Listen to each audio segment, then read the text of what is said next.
I am going to talk today about how the money is in the follow-up. Just a little bit about me before we get started. My name again is Tina Brinkley Potts, and I'm a business strategist, online marketing trainer, and success coach. I've helped a lot of people really take their expertise and put it on a new platform where they're getting paid for what they already know. So I'm not asking them to go learn something new. I'm actually helping them take what they already know and earn a better and more sustainable income. It's funny, after 2008, whether you want to call it an economic crash or whatever you want to call that episode we had, I found many more people in the baby boomer age that could have been looking to retire actually wanting to go back to work. And they weren't able to find jobs that would pay them what they felt they were worth. So many of them begin to ask the question, how can I use what I already know to gain more money and not work for what I worked for 10 years ago? And so we begin to go on a journey of helping them amplify their expertise. And so I want to share some of those strategies with you. And in this episode today, I'm really going to talk about follow-up and automation. Most people do not follow up enough. And really what happens, I know you heard in marketing that it takes 7 to 10 touches in order for you to move someone through the sales process. And what that means is the first time I see your ad, I might like it, but it really isn't going to inspire me to buy, especially if I've never heard of you before, if I've never seen your brand before. And this is why when you're looking at a lot of big brands, they are constantly in your face. How many times do you see that McDonald's commercial? Or how many times do you see, whether it's your favorite pair of jeans, how many times have you seen those advertisements? Well, those are called touches. And the more that they touch you, the more they become what is called a household name. And you're probably wondering, well, I don't have a budget like a McDonald's or, whatever your favorite pair of jeans could be.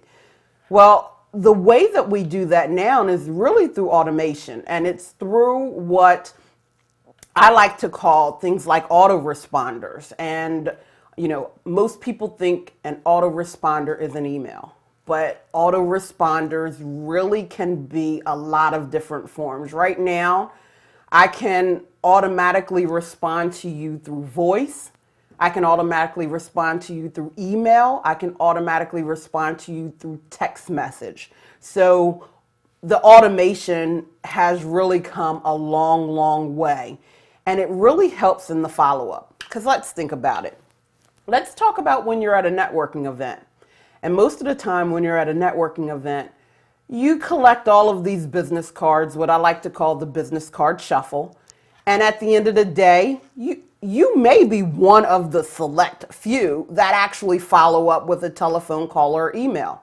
But you know what? Most people end up putting them in their pocket, their purse, never to pull them out again.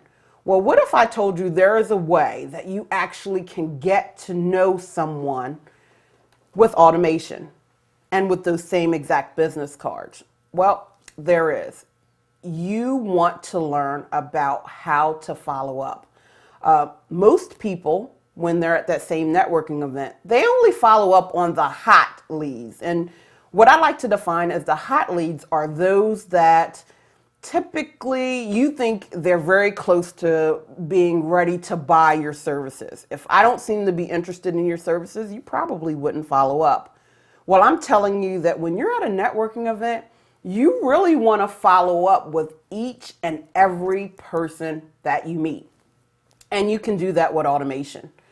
Now, you're probably saying, and this is one of the things that I hear the most from my clients that are of a baby boomer age, because they think in a different way. They hate automation.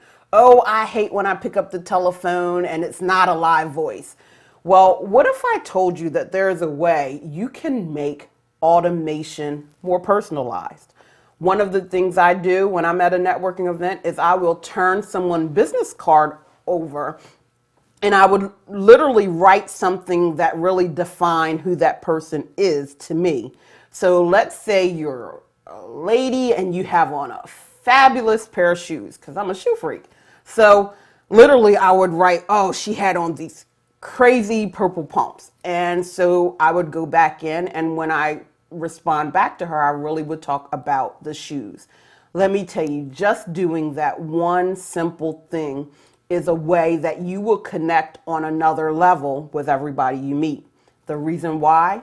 Because you were paying attention. And the fact that you put in your email that you were paying attention to them, or whichever way you followed up, really helps you along in really building the relationship. And that's really what it's all about.